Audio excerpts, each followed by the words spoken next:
Department, part from this Department of Education, I would like to welcome you all to our honor party intended for them. Welcome, teachers and visitors.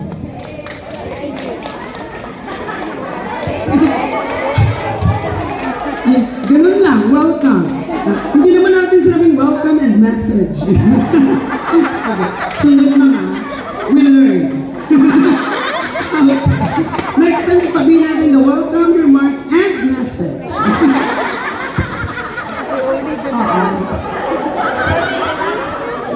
Next time, ang ganinin na namin ng Gemma. Kasi talaga, nasanay tayo na pag, si Ma'am Gemma, talaga siya nagbibigay ng statement of the purpose. Na ngayon, welcome, remarks, and message. Ganun dapat. Lalo na kapag walang ating butihing principal. At this moment, let us learn something about our honorees. And to introduce our honorees, when we call in, hindi ko ito kasalanan, binigay lang po sa akin, kinontak ako, na siya po magsasalita. Help me welcome the Conseil President, Sir Mario G. Villanueva, MP1! Alam applause! Ma'am Lanzaderas, hindi namin alam password. Wala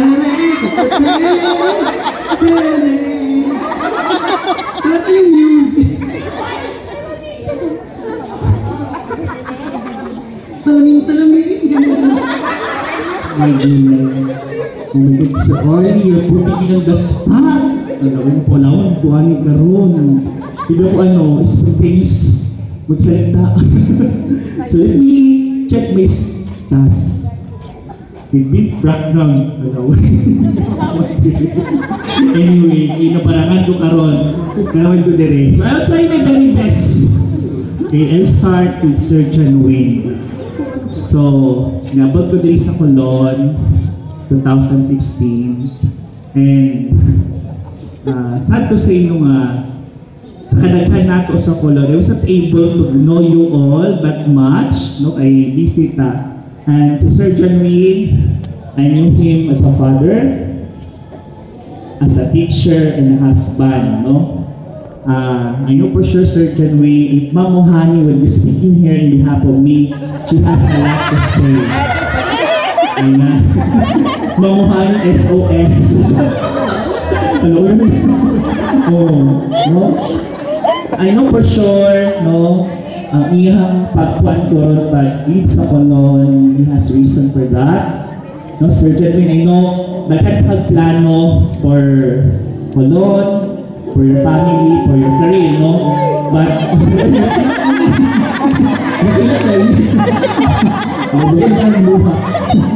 okay. But, Sir John Wayne, remember this, no? Kung malipay ka sa imong desisyon karon, the Colon High School is also happy for you, no? Kung asa ka malipay, ito po me. I can't speak a lot about you. Wala ka nagkakilala kaman-kaman, no? But I know, sa tuwa kanina, if your daughter will speak in behalf of me, lakan siya maingon. Your students, if they will speak in behalf of me, lakan siya maingon. So, Sir Louie, yan. Si Sir Dodo, nga niya acquaintance ani. Kaya nga naman, he was my senior sa Masteral. So, nag-meet ni Annie many times, then we have common friends. Sir Louie, I know this to be a very down-to-earth person.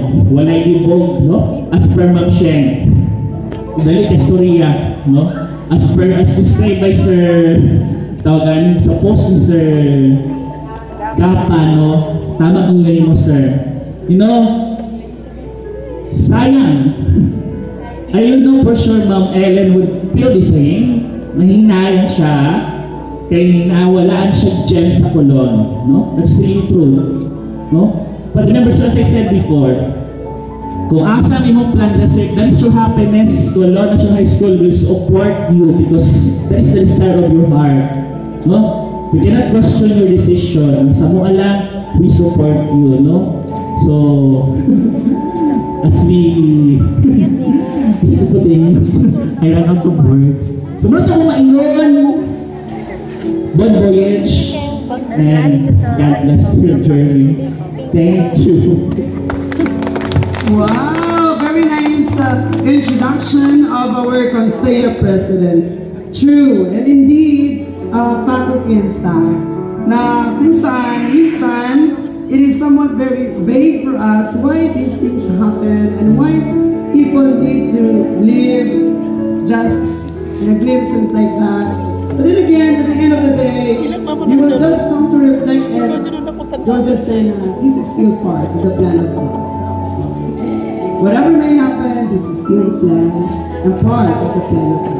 And we thank you for, of course, for the time and effort that you've shared to Colan National High School. Sir John Wen was my consistent communication in charge during SMEPA proceedings. So wala akong problema pagdating sa communication because Sir John Wen is the consistent communication in charge of my task. And of course, Sir Louie, siya aking rater. Napakabait na rater. Hindi siya masugot ng BS. You know, a very supportive, and of course, pareho kami na mga nasa linya ng agham, so nakakaintindihan din, and of course, with the help of the expertise of Sir Louie, I learned a lot. Together with my mercy, of course. Maraming salamat. At this moment, let us hear a message sa kasabayan ni Sir Louie Vic muna. Sa kasabayan ni Sir Louie Vic.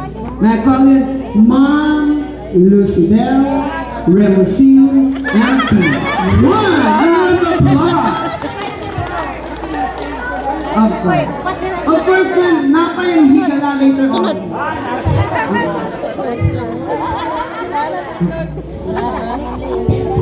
Dahil ang music, gusto ko sa bakal ka. Okay, so, ang sabi kanina ni Mr. Orly, magtagalog tayo kasi walang week lang ngayon. Pero parang hindi mo kayo sa hardware, maguluna ka ba? Kung sabi tagalog ka, kung term mo, musik, isaya ba niya, masumpay na itong king. Malit na, pwede na wala yung music? Pwede na yung music. Wala ka na music, Bill. It's so distracting. Sorry lang. Okay, hindi sana na mo hilak. Ate, siyempre na nagyaway mo na. Okay, what the hell? Palong mabiti ka na, hindi na kumadung pa kong boss eh. Sorry. Ano yung tagaan dito ko yung mic ko niya patala size mo, man. Okay. Sige. Normal na na. Okay. So, ang sugod na kung nasa may nagsugod ni Sir Louie Vic. 1984 ba tuminagin siya? Okay. So, we started high school student pa nakita na po si Sir Louie. Sa likod